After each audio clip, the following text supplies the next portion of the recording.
Hello po, magandang umaga. Magandang gabi po ha sa lahat ng ating mga nanonood ngayon. Ayan. And ito na naman tayo sa ating reading po ha. Yung kanilang situational reading na naman at ano pong gabay para sa iba naman po ha. Tabi lang natin ang ating mga kristal. Tabi muna natin ang isang card. Ang mga cards po kanina pa ay ano na po ha, ang tawag din, na-cleanse na po. Ayan. Meron tayo nga po palang Nine of Swords, Page of Swords, puro swords na naman ito ha. Pasensya na po sa ingay na naririnig ha. Medyo umaga na po kasi maaga pa pala. Maaga pa, mga siguro alas 6 pa lang ng hapon. Ayan, and kagigising ko lang. Ayan. Ayan, meron din tayong 5 of Pentacles. Ayan po. Ano ba itong ating ay, sa mga po pala, no, sa mga nanalo, reach out nila po ako sa Mystic Tarot po, ha? And, para po yung mga nanalo po sa ating mini raffle, makuha nila po yung inyong mga prizes. Ayan, and then meron din tayong 10 of Swords, ha? Grabe, puro sa to, ha? Swords to. Meron ng 9, meron pang 10, and meron din po tayong the Fool. Ayan. So, pasensya na po sa inyo na naririnig. Ayan. Ay, check pa po natin, ha? Saglit lang po. Ayan. Pero mabilis magkulip ang mga baraha ngayon, ha? Parang nanggigigil, eh. Parang sobrang gigil ang mga baraha ngayon, ha? Okay. Pasensya na po sa inyo na naririnig po, ha? Okay. Ano ba ito? Talagang puro swords po, ha? Ang dami nito, ha? Bitin po muna natin. Meron na namang four of Pentacles. Check lang po natin, ha? Pasensya na po kayo kung medyo maingay. And the Star. Okay po. So, dito sa reading natin, napakaraming rito. Nasasaktan, sobrang nasaktan. Tignan nyo naman, ganun muna natin. May relasyong nagtapos, no? Pinaglaban pa sana. Pero hindi niya talaga kaya, sobrang nasaktan, meron na backstab, niloko, Ito the Fool, yung isa gusto na lang gusto na freedom, no? So, umalis. And then, dito naman sa isa, tingnan niyo, parang masaya ito sa 5 of Swords na siya ay nanalo, no? Ayan, happy siya, na na-defeat niya yung mga kalaban, or meron isang taong masaya, sa mga nangyayari. Kasi naman po ito, ha. And then, meron pa rin po isang tao na merong pinanghahawakan, still hoping into something. And sa ating the Star, ayan, meron pa rin isang tao na nag-wish na sana maayos pa, no? Kung meron pa sanang pag-asa. Ayan po, ha? So, may nag-manifest. So, dito, sa nangyari ito, meron paghihiwalayan tayong nakakita rito. And meron nakatanggap ng sobrang sakit. Pero itong meron isang taong masaya. Ang saya mo po ito, ha? Isang taong tuwan-tuwa sa mga nangyari po, ha? Maaaring hindi naman ito yung kapartner ng isa, kasi dalawang tao rito yung nasasaktan. Ayan po, dulo-dulo, magkaiba. So, may dalawang tao nasasaktan. Pero yung isa, tuwan-tuwa siya. Masaya pa. Makikita niyo nakangisi. Okay, and feeling niya, nagwagi siya. Maaari ito yung third party, ha? Okay po, at kapag hiwala yung dalawa. Okay, kaya lang yung isa dito nagma-manifest pa, no, na sana maayos, ayan. Kasi meron siyang pinanghahawakan. Okay po. So, tingnan muna natin ha, para sa iba naman. So, nakakalungkot lang ano, bakit kailangan meron masaktan? Tapos yung isa naman ay tuwan-tuwa ano. Kasi gusto nang lumaya ng isa. Tapos meron dito masayang-masaya. Gusto naman yan ha, maaaring third party yan. Yung tuwan-tuwa sa nangyari ano. And then meron tayong Knight of Swords, which is an air sign. Ayan. Dito naman daw po ano, merong mga taong ang tawag dito, magpupursige para mag-succeed. Ayan. Kumbaga mag-hard work ha. Kung ano man po yan, pwedeng sa financial, pwedeng sa trabaho. No? So talagang pagbubutihan po kung ano man po yung mga ginagawa nila sa ngayon. Kasi gusto nila maging successful. Yun. So, yung mga tao po na gusto maging successful ha. Pero yung nauna natin na napaka ano naman, hindi ko ulubos maka akalain na meron palang isang taong na magiging masaya sa pagkakasira ng dalawang tao. Maaring third party yan ha. Kasi naman yung bruhang yan o bruhong yan. Okay po. And then meron din tayong Knight of Swords, which is an air sign, Gemini, Libra, and Aquarius. So same thing. Yung iba talaga nakaranas ng sakit, and yung iba naman po sa inyo nakakaranas ng insomnia or hindi pagkatulog sa gabi ha. So same thing na rin yan, sa sobrang pag-iisip, no? Nagkakaroon ng hindi pagkakatulog sa gabi po. Okay, wait lang po at yan pa natin yung iba ha. So yung sa iba, yung iba sa inyo ay magkakaroon ng tawag dito, urge para maging successful. Kumbaga pagbubutihin ha. Yung iba naman nagkakaroon ng insomnia at hindi nakapagkakatulog. Kung sino naman po yan ha. Check nyo na lang. And the tower, okay, which is a fire sign. Alam niyo naman ng tower, sudden change o biglaang sudden change. Sorry po. Or biglaang pagbabago. So, yung iba, maaari may biglaang pagbabago sa plano. Ganyan. Kung nakaplano na tapos maya-maya bigla-bigla may pagbabago ha. Ganun po. Sino naman sa inyo yan? May biglaang pagbabago po ha. Okay, and meron tayong Ace of Swords. Ayan. Talagang iba dito, no, papunta na sa pinili na lang ng new beginning. Panibagong buhay po, ha. Panibagong pag-asa. Kasi naman sa inyo po ito, ha. Kumbaga ayaw nang bumalik din sa mga nakararaan. And meron din tayong Seven of Pentacles. Ito po pala, ha, air, fire, air. Ayan, ha. Then this is an earth sign. Ayan. Yung iba naman sa iyo naghahanap na ng long-term relationship po ha. Ayaw na lang parang laro-laro lang. Gusto na yung pang matagalan na ha. So this is an earth sign. Sino naman yung mga earth sign dyan ha. O isang earth sign ang gustong hanapin. And dalawa yung nag-flip. Same thing po, Five of Pentacles. Umalis, nagkaroon ng paghiwalayan to. Tignan nyo naman, iniwan yung isa. No? So yung isa parang naging magkaroon ng takot. So, some of you no, magkakaroon ng takot, maaaring sa pag-iisa, ganyan, dahil nga iniwanan. No? So, ayan na, check na lang, which is also an earth sign. So, air and earth. Meron na rin palang isang fire. Then, earth sign again po, ha? Okay. And ang iba naman sa inyo ay talagang gusto lang na pag-isa.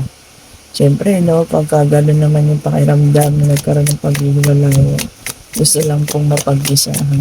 Pero talaga nabother ako sa isang tao na tuwang-tuwaan na masaya dahil lamang sa paghihiwalayan ng dalawang tao yun sa naunang situation natin.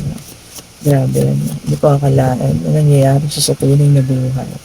Maaari na pero grabe, para sa ilan. Okay, and the star, same thing po. Meron pa rin yung iba nagmamanifest po ha, sa relasyong iyon na sana mabuo pa or kung saan kanino mang relasyon ha. Tumihiling pa rin na sana maayos. Pero kung kaya pa naman, bakit naman po hindi ha. Sabi ko nga, kung kaya ibigay ng Divine Universe yan, ang ating Panginoon Diyos, bakit naman hindi. And keep on asking, keep on wishing po ha. Wish upon the star, kaya na kayo may star. No? Kasi ibibigay at bibigay naman po ng Panginoon natin yan. Lahat alam niya higit makakatulong po sa atin. Ha? Huwag po kakalimutan humingi, humiling. Yan. And Four of Cups. So, meron talagang ano dito, magkakaroon na naman ng regrets, ayan, panghihinayang, and magkakaroon ng disconnection, no? Bigla-bigla na lang iba-block. So, some of you, no, ganun ang nangyayari. Bigla-bigla lang mawala ng connection. So, tignan nyo na lang po, ha? Kung sino itong taong ito nagagawa sa inyo ng ganun. Okay po. Ayan, biglang-biglang tatanggalan kayo ng connection. Oops, ayun, talaga nag-flip. Abandonment. Eight of Cups. Some of you makakaranas ng abandonment, pag-iwan, or disappointment. Ayan. So, water sign na yun, ha? Lumabas na po lahat ng sign natin. So, may madi-disappoint, meron din iiwan, abandonment. Puro pag-iwan to ngayon, ha? Bakit naman? Bakit puro pag-iwan? Nasasabay pa sa paglakas ng mga ulan, ha? Ito mga nakakaraang araw. And the judgment. Yung iba naman sa inyo na magbibigay ng awa na lang. Okay. So, yung ba siguro sa inyo hindi na wala nang nararamdaman pagmamahal pero awa. Meron ano. Pero mali eh. Dapat siguro kailangan i-clarify din yung mga feelings ano. Kasi pag-awa na lang, di ba? Parang ano naman, para sa akin ha. Pinahirapan mo ang sarili mo, pinahirapan mo rin yung isang tao. Kung awa na lang ano. Okay po. And then, Eight of Swords. Ayan. Yung iba naman sa iyo magkakaroon ng boundaries or restriction. No? Parang ganun. Oh, hanggang dito lang ha. Wala na lalampas. So, ganyan. Maglalagay ng boundaries na. And the Chariot, which is a water sign. Ayan. And magkakaroon ng ano po, determination. O kung parang kanina, no? Merong urge to succeed. Ngayon naman, determination na. Meron talaga yung iba dito na gusto talaga maging successful sa buhay. Kaya gagawin po ang lahat, ha? Magsisipag, ganyan. Gagawin ng lahat na yung hindi naman makakasira, no? Sa ibang tao. Kumbaga, talagang fair. Okay, so magiging fair naman, ano? Kahit hindi maging decision. Basta maging successful lang. Magsisipag ganyan, pagbubutihin ng trabaho. Kasi naman po sa inyo, ha? Talagang yung determination nyo ngayon para mag-succeed, sobrang-sobra. Talagang yun talaga yung inyong iniisip ngayon, ano? Hindi kayo nag-iisip ngayon tungkol sa love life. Yung ilan sa inyo po, ha? Talagang ang gusto nyo maging successful. Okay. And ingat-ingat po tayo pala, ha? Kasi sobrang tag-ulan. Baka lang basa-basa kayo dyan.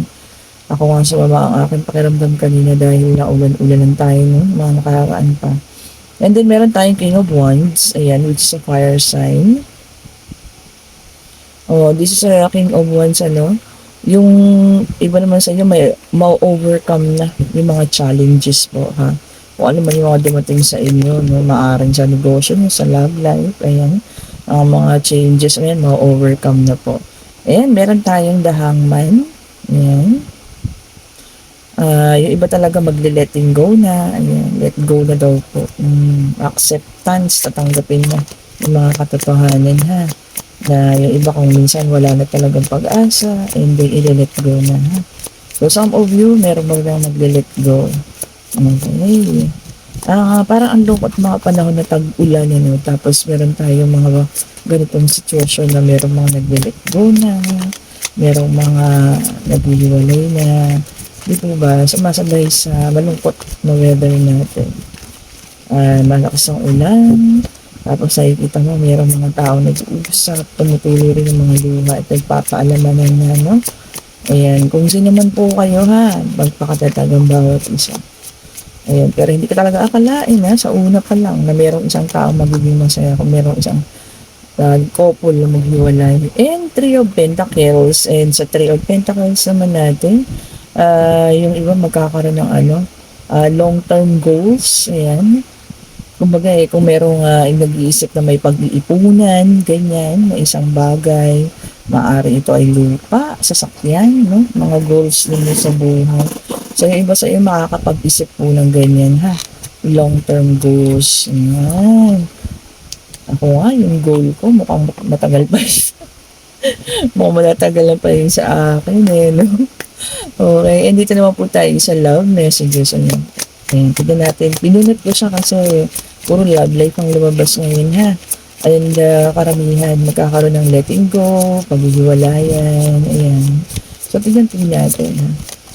Maaaring ito po ay sa inyo, maaaring hindi sa inyo ha. Pulutin na lamang po yung sa inyo at tapon yung hindi ha. Okay. Okay.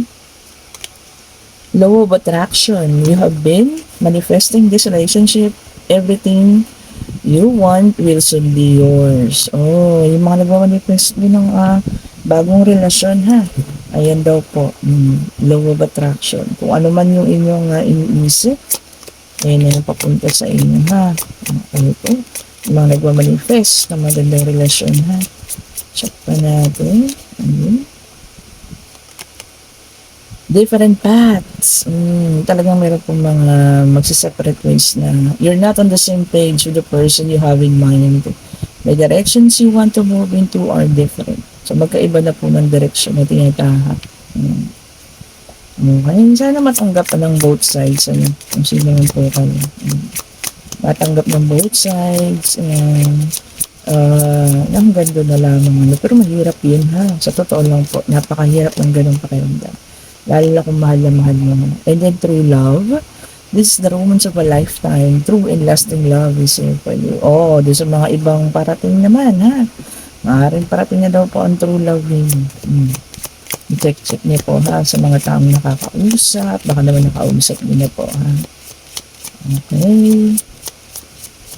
Okay. So, check po natin. Isa lang din po ang masasabi ko na okay. Lalo na't nakuha niyo lamang ang inyong kasama dahil sa ito inyong inagaw. Mawawala at mawawala rin po rin yan sa inyo kung papaano niyo nakuha yung taong yan. O, diba? Sabi nga nila, magka ang taong ito'y nakuha mo lang dahil inagaw mo, kagaya nitong kanina, no? Sa unang part, talagang tuwan-tuwa yung isa. Dahil feeling ko, inagaw niya lang. Ganun din po, yung mararanasan at mararanasan mo, ha? In the long run, or sa pag-ikot ng kapalaran, or sa pag-ikot po ng inyong love life. Ganyan. Okay? And then, be optimistic. So, sa iba, maging positive lang daw po, ha? See, positivity attracts positivity po, ha? Negativity attracts negativity. Okay, and ngayon, mag-isip na po kayo ng inyong mga question po ha, answerable by yes or no. Hindi natin yung kasagutan. Ito sa ating part. Ayun, nag-flip talaga sila. Okay po. Hindi natin sa mga kasagutan. Pwede pong sa love life, sa career, ayan, depende po sa inyo ha. And ang mga bracelet po ha, ayan, kung nakikita nyo, ang gaganda ng ating mga lagayan nyo. Oh, ayan, ito mga bagong dating po ha. Kung sino po may gusto ng ating black rose, tourmaline, ayan, turns positive, negative energy into positive energy. And syempre po ang ating, ayan, citrine ha. Sino po may gusto ng ating citrine. Ayan po ha. Chat lang po kayo sa aking Facebook page, Mystic Tarot po. And meron din po tayong, ito talaga, bilib na bilib ako sa amethyst na to. No? Kung napanood nyo ang live, ayan. Talaga nagbago siya ng kulay. And syempre po, para po sa iyong pag-ibigay sa love life. Ito rin, ganda rin po ng rose quartz natin ha. Ayan, so puro mga bagong stock na po tayo ngayon. Ayan, nagdatingan ng mga bagong stock natin kanina. Ayan, reach out lang po ako sa Mystic Tarot ha. Ayan. Sa gusto rin po ng private reading, pwede po ako mag-start bukas kahit as early as 6 a.m. Ayan, 8 to 5 po ang pasok natin ngayon. Ina-announce ko pa talaga ito. Kaya nga po hindi ako makaka-receive ng mga reading ng mga alauna yan. Pero 6 a.m. hanggang mga, siguro kahit mga 10 a.m. Ayan, gising-gising pa tayo. Reach out po ako. Ayan, pwede na po kayong magtanong. Answerable ba yes or no ha? Spirit guide, ano po ang kanilang kasagutan sa kanilang katanungan? Ibigay niyo po sa amin ang kasagutan. Isa lang po ha. Isa lang po. Sagutan po. Isa lang po. Ayan, kasagutan niyo po sa kanilang mga katanungan. Parang wala pong sunod sa charot. Ito. Oo, sa ngayon po hindi po ha, kasi naman ang nagtanong, no po. Pero merong pagbabago para sa ilan ano, magkakaroon ng, big opportunity po para sa iba po ano, kung sino man po 'yan sa inyo na nag-aantay ng mga, ah, tawag dito, yung mga sa kumpanya 'no, dagdag ng sahod, ganyan, promotion, ayan. So magkakaroon ng, opportunity para sa iba 'no, magkakaroon ng, pag-alis din kasi arrival and departure ha, maaaring may uuwi din sa bansa, merong aalis. So depende na lang po sa inyo ha. Okay po. So ayan, sana nagustuhan niyo po ang ating reading for today. Ano, hindi ko lang talaga maisip bakit kailangan merong isang taong magsaya sa kasakitan ng dalawang taong ano. Masaya siya kasi nakapang-agaw siya. Ayan. Feeling ko third party yan ha. Okay po. So ngayon, happy ang ating third party dahil nakapang-agaw. Ano. Okay. Sa susunod naman na panahon eh, mararamdaman at mararamdaman mo rin yan. Okay? Parang cycle of life lang yan eh. Kung ano yung ginawa mo, no? Na nakapanira ka ng relasyon, eh siya din ano, mangyayari po. Hintayin niya na lang. So, karma, no? Andyan lang sa paligid. Yun at yun din ang mangyayari sa kanya. Okay. So, salamat po muli sa lahat ng sumusubaybay na nag-like, nagsishare, ayan. Sa mga bagong subscribers, sa mga bumabalik, ayan. Salamat po sa inyo, ha. Kung nagugustuhan niyo po ang ating reading, pahit po ng like, subscribe, and hit the notification bell para lagi po kayong updated sa ating mga bagong i-release ng mga video po. Thank you so much po. God bless sa lahat po. Stay safe. And at the end of the video po ha, picture from the Black Nazarene. Kuha ko po yan. No? So pwede pala kayo mag-wish. Ang ganda po ng bihis niya ngayon. Okay, thank you so much. Bye-bye po.